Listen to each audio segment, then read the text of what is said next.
Justin Frenette here, co-founder and CEO of Him and Her, and host of the Pre-Con Recon podcast, where we talk about all things brand and marketing in the pre-construction real estate market. I invite leaders to share their knowledge and strategies for success, empowering our community to thrive now and in the future. This episode is brought to you by Him and Her. We're a creative agency for exceptional real estate and high-end consumer goods branding. In just 8 years, we've successfully branded, marketed, and sold over $2.5 billion in real estate. We've turned C-grade locations into A-grade projects, sold out a tower in 23 minutes, and continue to help our partners keep sales flowing during market slowdowns. If you're launching a pre-construction project and want to learn more, reach out to us at himandher.ca. And before we dig in, I want to give a shout out and thank you to Jeremy Wise from Rise 25 for helping get the Pre-Con Recon podcast off the ground.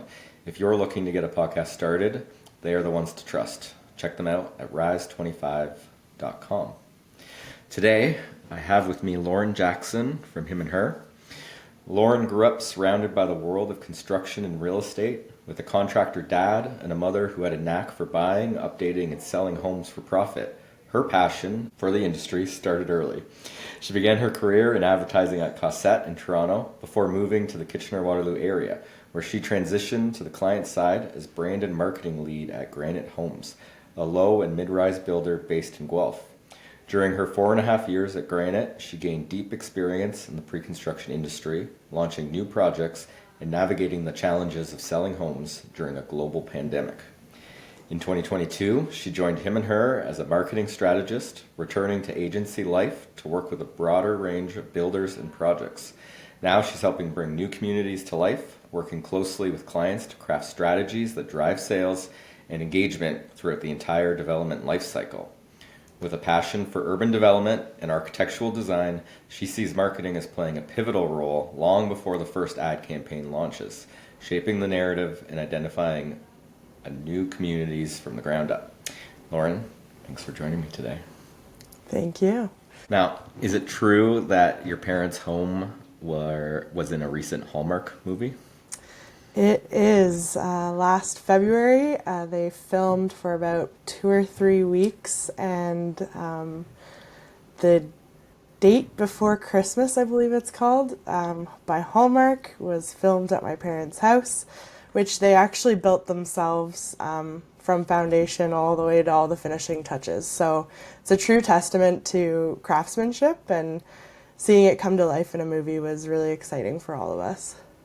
That's awesome. And did you get to be in the movie?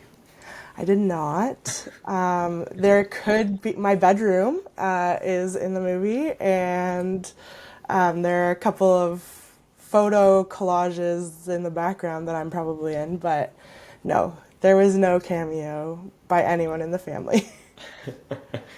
Now, if the listeners haven't made the connection, we do work together here at Him and Her. And in fact, one of our last company get-togethers, our summer camp, we call it, was at Loren's parents' house. So I can testify to the beauty of that house and that property. Now, we got a quick intro to what you do at a high level, but what do you love about what you do? I mean, obviously the team that I work with is amazing, but beyond that, I really love working with builders to understand the unique challenges and benefits of what they're trying to accomplish with a new community, and really help to bring that to life through storytelling and strategy that really connects with buyers on a human level. And I think that working in an agency, it gives us a unique opportunity to work on a lot of different projects, both like low-rise, mid-rise, high-rise, rental, infill projects. I have a soft spot for adaptive reuse. I just think it's really unique and exciting. But yeah, I love the breadth and depth of projects that we get to work on, and I truly am excited to work every day, mostly every day, except when I'm sick. Yes. Well, that's good. And now, with your time at Granite and here at Him and Her, you've now seen both sides of the table, whether the grass is greener on one side or the other. So on the internal marketing team at Granite, what was one of your favorite projects? I think I had a soft spot for an infill project called Beechwood Collection. It was I think like 20 unit project just in the heart of the core of Guelph. And the idea there was like we were really trying to make sure that the project fit the community and didn't kind of stick out like a sore thumb. It was in more of a heritage community nestled beside a park. So helping from the ground level, bringing both the aesthetic and the marketing together to kind of match the look and feel of that community. It also launched literally the day before everything shut down with the pandemic. So it was also a huge learning curve for me, taking a project and getting all excited, having our most successful launch to date with me being in the company. And then the next day, everything shut down and all of those deals shut down with it. And really figuring out how to recover from that and adapt to the new normal at that time was obviously a little disheartening at the time, but it was retrospectively a really great project. And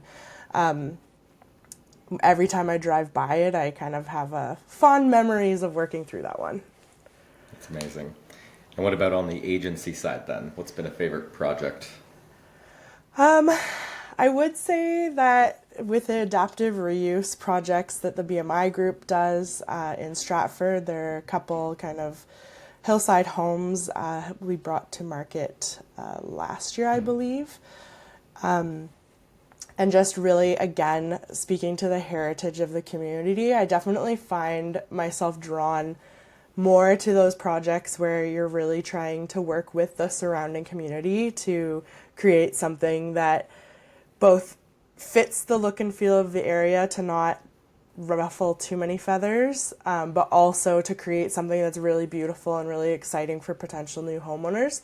So from a soft spot perspective, that's been my favorite project, but from a marketing perspective, Honeystone by Deco Homes in Brampton has been a standout for me.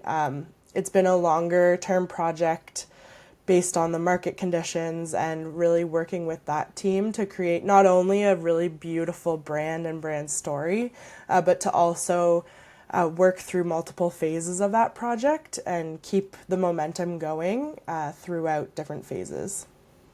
That's awesome. Yeah, I like your touch point on being connected to the community and not feeling like a sore thumb. I feel as more developers branch out of the big cities, that's going to be a critical piece that they keep in mind. You can't just throw whatever you want up wherever you want it.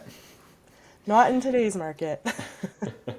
So what do you find are the biggest differences being on both sides in your role? What's been more challenging? What's been more enjoyable?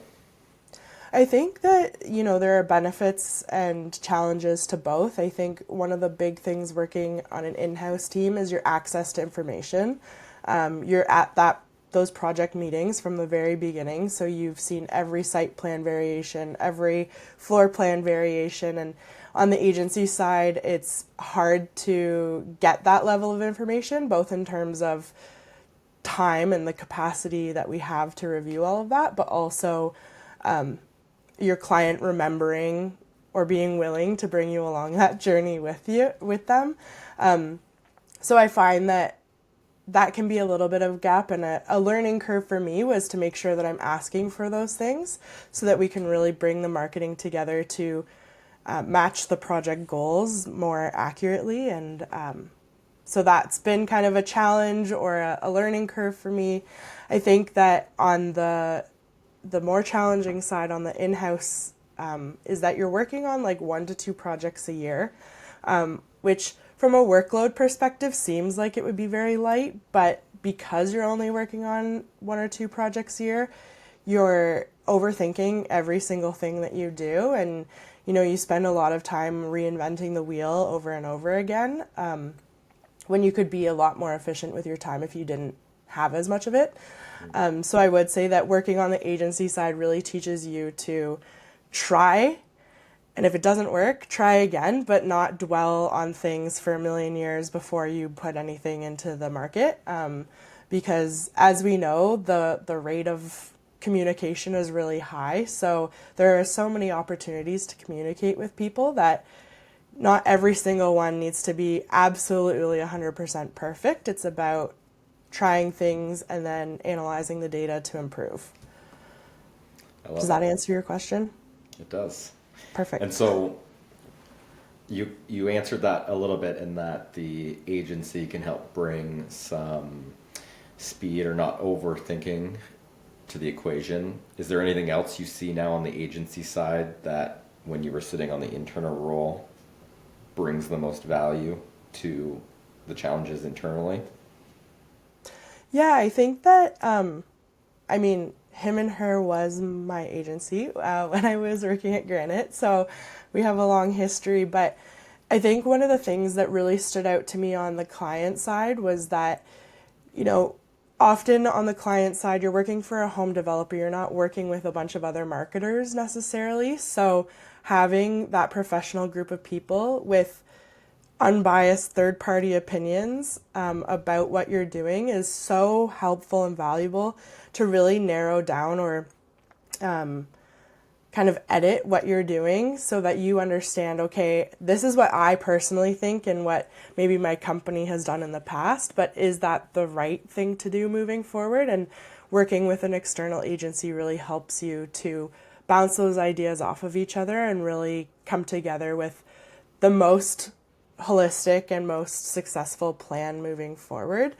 I think that is really helpful. And also, like, just from a personal side of things, working with an external agency and now as the external agency, you can kind of challenge things and ask questions, dig a little deeper in a way that internally might be viewed as ruffling feathers or stepping on toes. But when it's an external agency asking those questions that you're already having, they're able to do that. They have the license to do that, whereas internally you might be seen as kind of going against status quo or something like that. That's interesting. I think that's a great point. Yeah. So we talked, a little bit here about agency versus internal side and some of your experience. Now, coming over to him and her, we started this podcast on the basis of the Pre-Con Recon Report, which you helped us create the first report in the fall of this year, 2024. And really, we felt that there was a need to share a brand and marketing perspective in the world and in this community. There's lots of great podcasts and reports from the brokerages, from the developers, from the investors. But we feel that the branding and marketing side, the ones that have to make sure these projects look and resonate and drive the emotion of those that we want to buy and get it in front of their eyeballs, doesn't really have a great opportunity to share and information targeted at them. So the Pre-Con Recon Report, can you tell me and the listeners what that is and what did we cover at a high level in our first report this year? Yeah, for sure. I think the Pre-Con Recon Report was kind of born out of this desire from our side for this information. When you're looking for trends in the market or a really good high-level understanding of what's going on and how that impacts marketing, it's really hard to find that outside of your own internal conversations. So we really went at it with the perspective of what's the most value I can bring to both developers, their marketing teams, and even other real estate marketing teams, maybe fresh out of college without a lot of experience, or seasoned marketing teams that are looking for a fresh perspective. So I think we went into it with the idea of let's create what we've been wishing for. So I think that kind of set us on the path, and then really looking to understand, with the big shifts that have been happening in the real estate market, how can we not only keep up, but how can we kind of get ahead of the challenges and the shifts?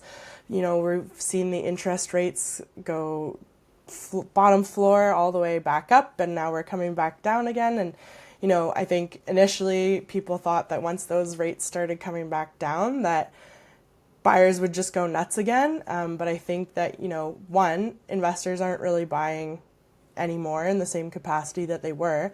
And end user buyers are more cautious because they've seen in their own lifetime what can happen when the interest rates shift. So really looking at the market and understanding the market from a kind of economics and business side of things, and then applying marketing strategy to that so that we can really help our clients, but also help outside individuals figure out a way to get customers through the door and get customers buying. I love it. Now, you kind of hinted at that, the rates have come down, the buyers, the investors, the end users, they haven't gone back to the feverish pitch of buying anything they get their hands on. And you've highlighted that there's been a major shift. There's a more calculated approach to the buyers and the investors. Based on our first report, what are high level some of the influences our research has had on us and how we approach branding and marketing a project? Yeah, I think that the big one, to your point, is that, we've seen a shift from housing going from a commodity in the kind of peak of the market where, as you said, people are clamoring to buy anything that they possibly can without care of any of the details of it other than maybe general location and builder reputation, if that, to a market where, there's been a shift where what used to be considered luxuries are now like ultra luxuries, and the things that are luxury are the simple things like home ownership, car ownership, in some cases groceries. Like, the cost of living has expanded so much that the definition of what luxury means, I mean, there's always been an issue in the real estate market where everybody is marketing it as a modern luxury experience. And,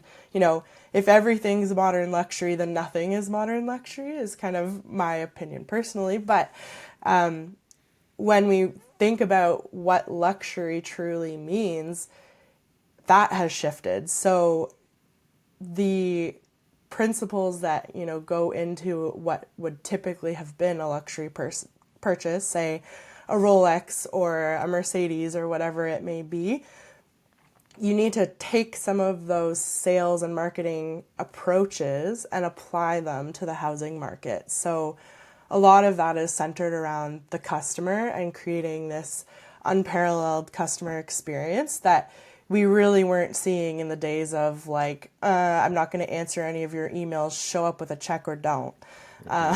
So it's really that.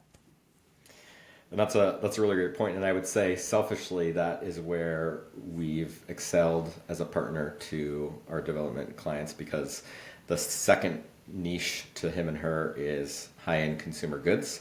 And when you sell a high-end consumer good, whether that's a luxury $30,000 barbecue or, like you said, a Rolex, so much of the storytelling, of the emotion, of that journey of communicating with somebody and their experience in dealing with your brand and your process has an effect on the end result. And in the heyday of buy anything that I can get my hands on, many developers were quick to cut marketing costs or just get to market as quickly as possible for that rush.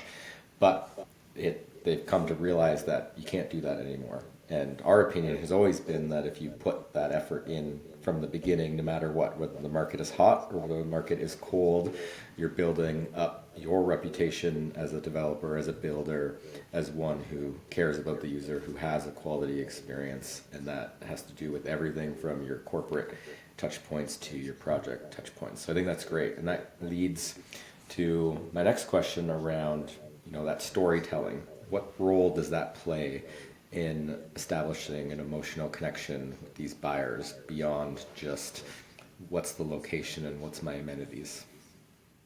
Yeah, I think storytelling is really this opportunity that we have as marketers to show the buyers, not just tell the buyers. So, we're taking them on a journey with us, and we're showing them what their life could be like in this community. I think that it is, we really need to think about those end users who are feeling a little bit trepidatious in this market, and understanding that the storytelling aspect is that we're creating this atmosphere, this lifestyle that needs to actually reflect what they're going to get there. And I think that, you know, it can be a miss when you're selling this beautiful lifestyle.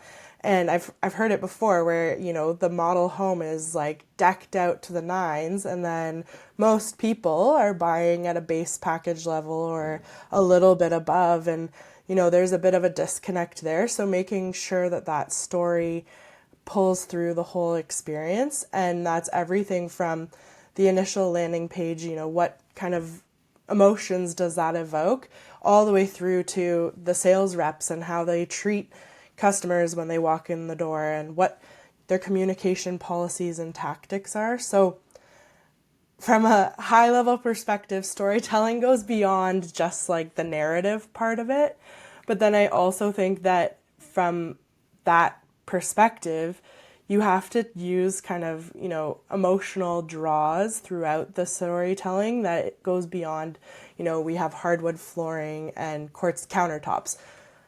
Everyone is doing that now, so you need to tell the story of, you know, life in that kitchen, you know, gathering around the island, helping your kids do homework on that kitchen island while you're cooking dinner, whatever it may be, to kind of draw those people in and have them thinking through their own eyes of what that might look like. Makes a lot of sense. And do you see a major difference between how you tackle a condo project for sale versus a purpose-built rental? Obviously, there's a large push into the purpose-built rental opportunities in the market. What do you see as the major differences, especially when we put it through the lens of, you know, luxury positioning, or at least the mindset of it's not a quick purchase or quick decision? Yeah, I think from a condo perspective or end user purchase perspective is, you know, there can be a little bit of a mindset on the builder side that we need to make it look really good right now. And 5-10 years from now, what happens, happens. So everything from, you know, the amenity spaces that are rendered and are artist concepts but don't ever come to fruition or whatever it may be, being very careful that what we're promising from the get-go is aligned with what people are expecting, and telling that story of not only the lifestyle that you're going to have there, but the value of the property. And, you know, is there, not from an investment perspective necessarily, but the quality of the builder comes into play and the quality of the finishes. You know, we want to make sure that people understand that the beautiful condo that they move into today is going to look just as beautiful, assuming they clean, in 5 or 10 years from now. So really selling both the emotional but more of the practical price-driven part of it as well. And then on the built to rent side of things, it's a little more cyclical. So not only do you have to, you know, balance your amenities in a way that as a company you can financially maintain them in an economic way, you also have to pick your amenities in a way that will allow you to stand out from your competition today, but also the new builds that are going to come in after you, because people are moving in and out all the time. So you can't really just focus on what is super trendy right now. It's more about those like everyday lifestyle things that are going to make your life better long term. That could be, you know, virtual, what am I, like, Workspaces? Pardon? Like virtual workspaces and work dens, or? That as well, but more like package collection, you know, these apps that allow you to have kind of concierge services, but on a self-serve level, rather than, you know, saying that we're going to have dog walking services, which might not make sense long term. And so I think that that's kind of a big difference there, and the emotional appeal is a little less price driven and more amenity driven, because typically the rental projects that we represent are not commodity or low end, low income housing. So Yeah. needing to make sure that, if people are making that lifestyle decision to not purchase, it is for the reason that all of these different things are being taken care of for them or being housed in one place. Okay. Now, when you talk about branding a project, you talk about Deco Homes, Honeystone. It's a longer term project, multiple phases and releases, and you've also had experience with that at your time at Granite. What are some of the ways you can keep a brand or marketing materials and tactics fresh and relevant through a longer life cycle of a project? Yeah, I think that often, builders can get into the mindset that to differentiate different phases of a project, you need a different color, you need all caps, all bold, new and exciting. But I think at the end of the day, it's consistency because you're creating a brand story and you're creating a project that will typically withhold its name and its brand value beyond the sales cycle. So I think about South River, which is a project in Elora by Granite Homes, and they're deep into their phases. It's a very large project, a very large timeline, and being able to maintain that initial brand equity that you built during the initial launch through your logo, your colors, your messaging promises, the quality of the homes, making sure that all of those things are consistent throughout, and then finding exciting new ways to reinvigorate your audience. Typically, a buyer is not going to go from not purchasing to purchasing because they saw a meta ad that said, buy now. Just generally speaking, that's not how people buy 800,000 plus purchases. But what they do is they see the brand consistently, they interact with the brand, they're learning from the brand or the community, and they're having these experiences with the sales representatives throughout the process that when they do get to that point where they're ready to make a purchase, your brand stands out as the top choice. So it's about creating campaigns that are differentiated enough that they display the new home types or they display a location feature. Maybe it's backing onto the protected woodlot or whatever it may be, but also maintaining the strength of your brand from start to finish so that people build trust with you and what you're promising them. I think that's a really great point because although you may be facing market challenges now on a particular project, you don't want to lose the integrity and avoid holding steadfast to what your brand as a developer or builder is in this market when that could negatively affect you in the future. I think is great. The other thing, you talked about a project that backs onto a protected woodlot. What are some interesting ways or tactics that you've made a personal connection with personal buyers that would be non-standard? Everybody knows there's a brochure, there's a sales center, maybe you've got an event with some fun things to do. There's all the standard playbook, but what are some unique kind of fun interactive ways you've really brought that connection to the area in a project? Yeah, I think that, there are a lot of opportunities to create these touch points that stand out in a potential buyer's mind because they are different and they're more thoughtful and they're more human focused. So rather than it being focused on the houses and their features, it's focused on the experience of the people living there. So one that comes to mind is for Foxwood Homes out of London. We're working with them on their Meadowvale project, which is a really cool site. It's actually nestled within protected woodland. It's not, there are a lot of mature trees in the area. And one project that we did with them was creating this field guide that educates prospective buyers and buyers about the plant types in the area. So it's presented as a scavenger hunt. So each page has a different, plant type, and then little check boxes and a space for notes so that you and your family or you and your dog, whoever it may be, can go out and actually experience the wildlife around you and have a fun little activity and a take-home memento from the sales experience.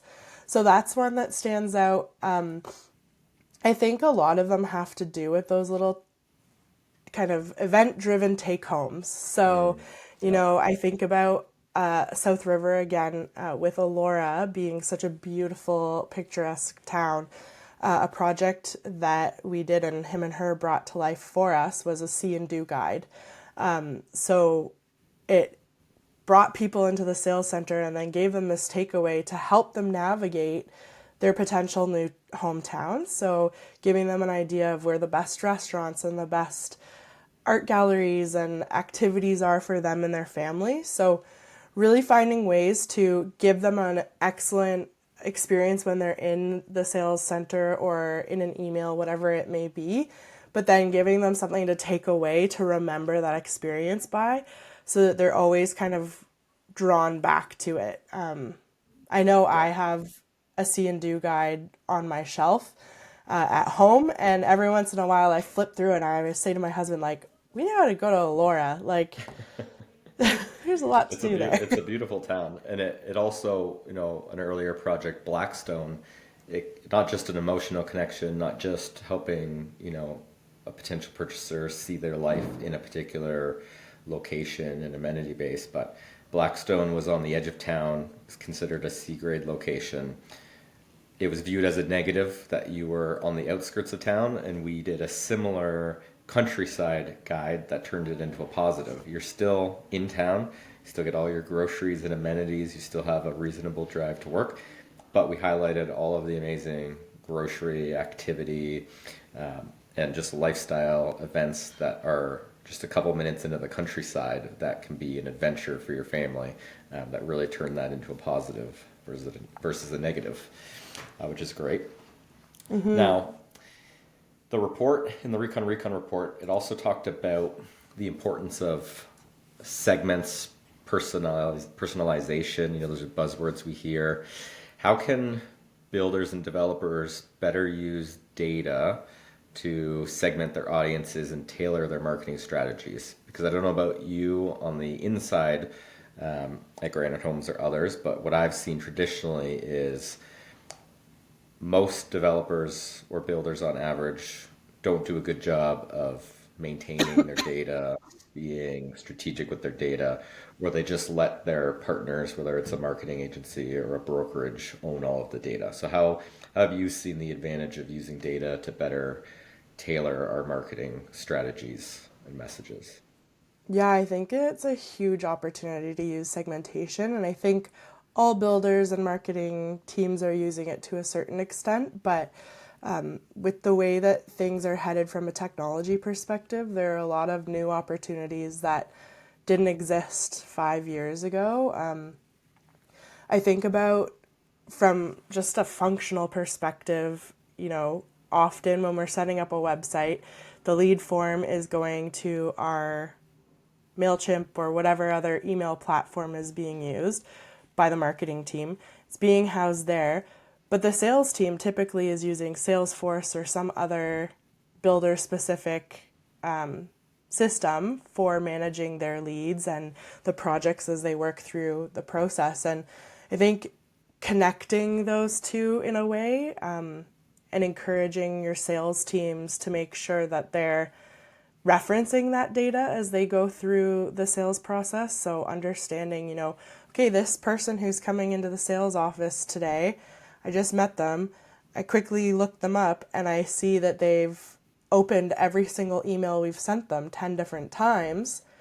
They're probably a hotter lead than the person who's not even on our email list yet. And I think that, it's a little bit optimistic to think that every single interaction can be driven by data. And I truly don't think that makes sense on a human level in a sales center, but allowing that data to be used a little bit more strategically from the sales team in their conversations, but also sharing that information from the sales team back to the marketing team and having that connection of data really helps your marketing team, speaking from experience, really helps your marketing team to make strategic decisions or help you create strategic plans. Because, if we have no idea how people are responding in the sales center, or, are there certain things that people are having trouble overcoming? If we don't know those things, we can't market in a way that answers those questions or overcomes those challenges for our clients. So I think from that perspective, just, the way that we're collecting data, typically needs a little bit of a deeper look. And I know we work a lot with our clients to make sure that that's all set up properly and triggers are happening where they need to.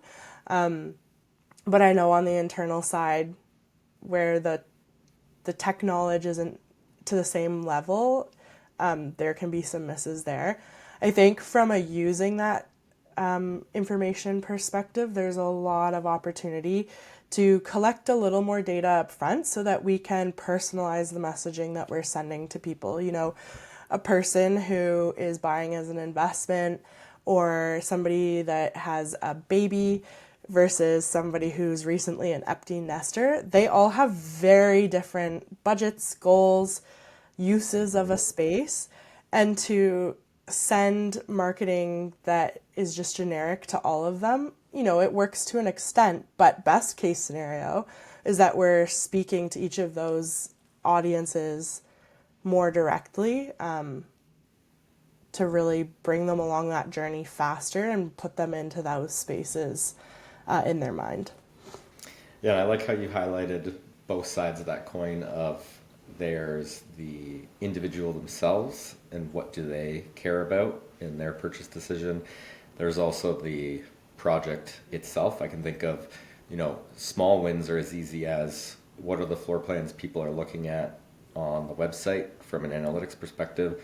What are the floor plans that are selling? And before the next event or the next release, are there certain floor plans that nobody's looking at and nobody's buying? And can the marketing team then help the sales team release a newsletter, marketing materials highlighting the benefits of that? I remember in one particular project, circa 1887, there was a long kind of hallway style unit that at face value the floor plan looked unattractive, but when you thought the perspective of the balcony windows were so long that if you actually visualized it outside of a straight down floor plan, you realize that that would actually be a spectacular unit from a viewpoint perspective. And then you could make decisions. Do you render that view? What do you need to do to make sure that unit can be moved? So you can make decisions.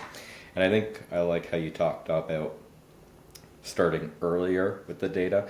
Even partners have been surprised in how much a client is willing to be open with you. So projects that are longer term or have a longer runway to launch, especially when we think about now in the market conditions where we have many partners with projects ready to go, getting ready to launch, depending on when they see the purchaser and investor activity start to shift so they can get to market quickly, would be, acquiring data through surveys and just asking people.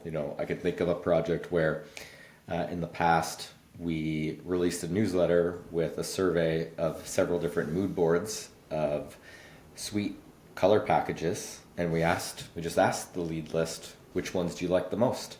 And all of a sudden, out of 5 color packages, your lead list of a couple thousand people just told you which packages they were most interested in, which ones were popular, and you could narrow that down to the 3 you should pick, or which one should lead towards an upgrade package. There's some really great ways to use data to help shape your project when you've got a long enough runway, especially when we're dealing with shifting conditions where, we're unsure exactly what people need.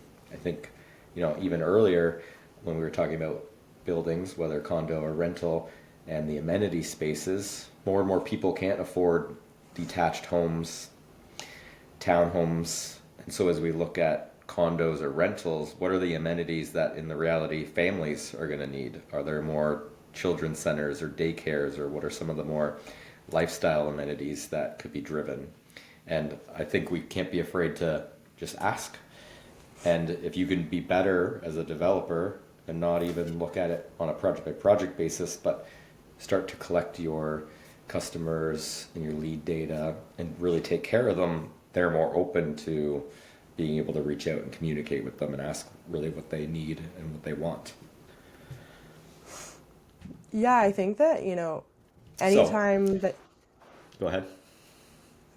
anytime that you ask a prospective lead or somebody who purchased in your projects beforehand, even sending a survey to your past purchasers and saying, what has been your favorite thing about your unit, and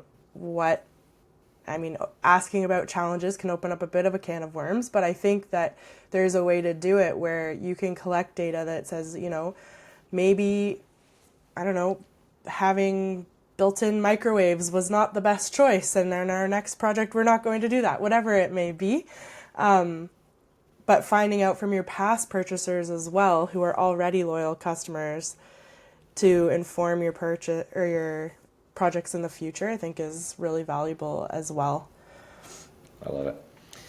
Another key thing I wanted to point out that I think really is important when we talk about what the Pre-Con Recon Report was highlighting, and that the market's shifting. We're moving towards real estate is not a commodity, it's a luxury item. We need to make sure that have a great customer experience, that the brand and the way we market has an emotional connection. One thing that I think is unique in the role of not just us as marketing agencies, but I've heard it from those like Norm Lee on the Toronto Under Construction podcast, where marketers and the rendering companies who work with so many developers and builders who see the struggles and the challenges they're all facing are noticing that starting earlier at the conception phase of a project is key, because yes, there's a certain lifestyle we want to focus, a certain demographic we want to focus, a certain emotion we want to evoke. And what can happen is a developer or builder brings you a project and all the architectures and all the interiors are all finalized, and they want it to go after a certain demographic, a certain price point, a certain lifestyle, and just architecturally and amenities, it does not align. And so why don't you talk about a little bit of the work? And I know some of these projects are in the pipeline and there's only so much we can share, but in a partner like Sifton, what has been a real change in how we work from them from a branding perspective in terms of starting earlier? How early could a developer reach out to an agency and start thinking about branding? Or how early should an internal team start thinking about branding and its effects on the architecture and the interiors and the amenities? Yeah, I think to me, I think that's like the most important part of marketing a new community. I think that a lot of people feel that I am going to have a coughing fit. Sorry. And this is the cold Loren talked about. Our office got hit pretty hard, so we're all recovering. I think that the earlier that you can involve your marketing team in a project, the better off you're going to be. Literally everything from site plan all the way to architecture and everything is all part of marketing. I think that often, both in the real estate industry and really any industry, marketing is perceived or confused with advertising. Advertising is really like almost the end of the marketing funnel is advertising. And I think that marketing begins with understanding where your project is, what you're building, how you're building it, all of these different pieces. And obviously I know that a builder isn't going to let the marketing team decide all of these different things from a development perspective. There are a lot of gaps in our knowledge from a cost and an engineering and all of those different perspectives. And it's easy for us to sit here and be like, well, if they just built this, it would have been fine. But I know that there are limitations on the development side of things, but the more your marketing team can get into those conversations and look at a site plan and say, is there a way that we can move the parking lot from the front yard of all of these mid-rise condos to the back and have a little courtyard where you could watch your child play from your kitchen window? Is there a possibility of doing that? Sometimes the answer is no, but that creates a more marketable and a more sellable community than something that is just a paved paradise. So, I think it's like the context you're talking about, like to be able to provide the context to the architect, the context to the interior designer from a brand perspective and a marketing perspective will help them, even them, make those decisions. Like Blackstone was quite a kind of uh, rustic farmhouse, modern, edgy project, and the color and the materials on the first architectural renderings looked like a retirement home. And some simple material swaps and color swaps based on a brand brief can help those experts at their crafts really align early on, which in the end gives you that whole cohesive experience. We talked about Rolex earlier, right? Everything that has to do with Rolex in the events they sponsor and how you interact with them online and in retail has the same level of quality, and it's cohesive. And as much as you can do that in your projects, the better. And I love your point of that marketing isn't advertising, that it's not the final ad that shows up on Instagram. yeah, I mean, an ad is going to get brand awareness and, might drive someone to your website, but it's not, a meta ad is not going to sell a home on its own. It's all of those different factors that play into it. And I think, to your point, Sifton is a really exciting client for me and for our team in the sense that they really are bringing us in these early discussions and asking us those questions like, is there a way that we could change this site plan to make it more conducive to a family community? Is there a way that we can take this architecture and make it more aligned with a style that people actually are excited to buy and stands out in a very positive way in the market? And having that level of trust and that level of collaboration with that team is really rewarding.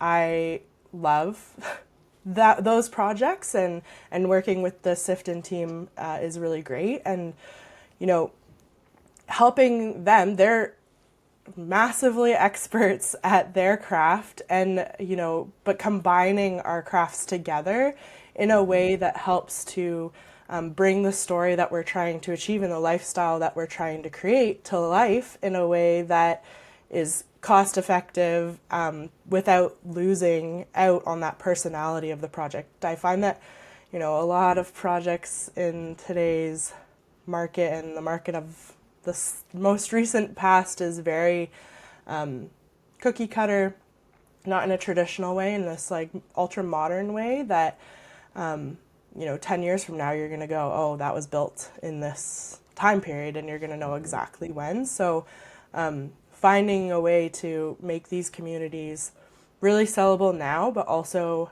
hold their value for years and years to come. I love it. Okay, Loren, one last question. Going into 2025, what part does creativity play in some of the challenges or the opportunities ahead? I think that creativity for me is less about like artistic creativity, because that's just not who I am as a person. So I think creativity is taking the market conditions and understanding our buyers and figuring things out. It's coming with solutions. It's not being afraid to try new things and finding unique solutions to either really exciting opportunities or really robust challenges, and working through those in a way where you're not super set in your ways. I think that as developers, home builders, I'm not one, but those types of projects, you can get very set into a mindset that we need to sell, and we need to sell this much today, and it doesn't matter how we do it. But then when you do come up with unique solutions, there's a bit of a hesitation of, oh, well, we've never tried that before. But at the end of the day, try it with a low budget, try it.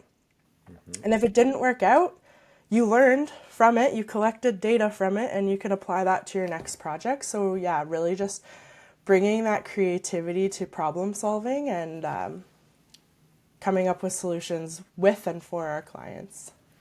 Yeah, I love it. I especially like your focus on collaboration, that each partner, the builder, the architect, the interior designer, the sales brokerage or the internal sales team, the marketer, when they all work together, you can really see the power of a cohesive team that's nimble and flexible. So I think that's great. So it's been an amazing time talking to Loren Jackson. Loren, for people who want to learn more about you or him and her, where can we send them? Well, I am at him and her Monday to Friday, but if they want to learn more about him and her and everything that we do, himandher.ca, and stay tuned for a new Pre-Con Recon Report in the new year. Amazing. Loren, thanks so much for joining me on the Pre-Con Recon podcast, brought to you by him and her. Thank you, Thanks. Justin.